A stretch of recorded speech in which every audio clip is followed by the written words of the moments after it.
EdX 2024లో AP government education సిస్టంలో మార్పులు తెచ్చింది.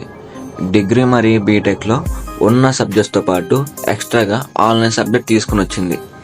దీనికి గల ముఖ్య కారణం ఏంటంటే quality of education, personal development, job requirement ఇండియాలో ఉన్న టాప్ యూనివర్సిటీ ఈడిఎక్స్తో టైఅప్ అయి ఉంది. ఈడిఎక్స్ నుంచి వచ్చే సర్టిఫికేట్ అనేది చాలా ఇంపార్టెంట్. కాకపోతే మెయిన్ ప్రాబ్లం ఏంటంటే ఈడిఎక్స్ వాళ్ళు ఎలాంటి నోట్స్ కానీ మెటీరియల్ కానీ ప్రొవైడ్ చేయలేదు. క్లాసెస్ ఆన్లైన్లోని మనమే ఓన్గా నోట్స్ రాసి ప్రిపేర్ చేసుకోవాలి.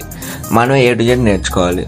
ఎవరైతే బెటర్ మార్క్స్ రావాలనుకుంటారో, ఎవరైతే నోట్స్ రాయలేమనుకుంటారో మన ఛానల్లో ఉన్న ఈడిఎక్స్ ప్లేలిస్ట్ని చెక్ చేయండి. దాంట్లో ఉన్న నోట్స్, ప్యాటర్న్ మరియు ఎక్స్ప్లెనేషన్ బెటర్గా ప్రొవైడ్ చేయడం జరిగింది.